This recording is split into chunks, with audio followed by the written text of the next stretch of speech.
मोहम्मद अय्यास हे प्रकरण आत्ताच मी भारतात आल्यावर समजलं. खरं तर अचलपूर परतवाड्याच्या अतिशय ऐतिहासिक सिटीला कलंक लावणारा आहे. मोहम्मद अय्यास याला पायदळी तुडवलं पाहिजे, खरं तर चौरंगा केला पाहिजे. जसं छत्रपती शिवाजी महाराज करत होते तशा पद्धतीनं मोहम्मद अय्यासचा चौरंगा करणं गरजेचं आहे. मोहम्मद अय्यास, मोहम्मद म्हणजे अतिशय इस्लाममध्ये पवित्र नाव आहे. मोहम्मदला पवित्र स्थानी असं नाव दिलं गेलं जातं आणि हे जे अपवित्र घटना केली त्याला तुडवणं गरजेचं आहे. आणि त्यासाठी आम्ही कुठलाही पक्षीय धर्मभेद न ठेवता एकत्रित होऊन वेळ पडलं तर 15 दिवसाच्या आत कारवाई झाल्यानंतर आंदोलन करू. प्रश्न पुन्हा आहे का हिंदुत्ववादी सरकार केंद्रातही आहे आणि राज्यात पण आहे. मग आता हिंदुत्ववादी सरकारमध्ये हिंदूच्याच मुली पुन्हा खतऱ्यात येत असेल तर आता काय करावं, कुणाला न्याय मागावा? म्हणजे एका इकडे बटेंगे तो कटेंगे म्हणणारे लोक गेले कुठं?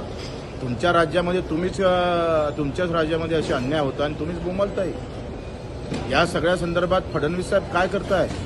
गुन्हेगाराची कोणती जात नसतं, त्याचा कोणता धर्म नसतो. गुन्हेगार गुन्हेगारच असतो. त्याने हिंदू मुलींसोबतच जो छळ केला तो मुस्लिम मुलींसोबत सुद्धा केला. आणि म्हणून सगळ्या मुस्लिम संघटनांनी एकत्र होऊन याचा विरोध केला पाहिजे.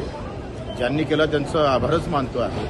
आणि म्हणून इथं जात पात धर्म पक्ष न पाहता अन्याय केलेला आहे, त्या मुलींचा छळ केलेला आहे, त्याच्याविरुद्ध एकत्रित होऊन आम्ही लढा उभारण्यास सज्ज आहोत. वेळ पडली तर 15 दिवसात कारवाई झाली नाही पूर्ण तर आम्ही SP कार्यालयावर आंदोलन करू.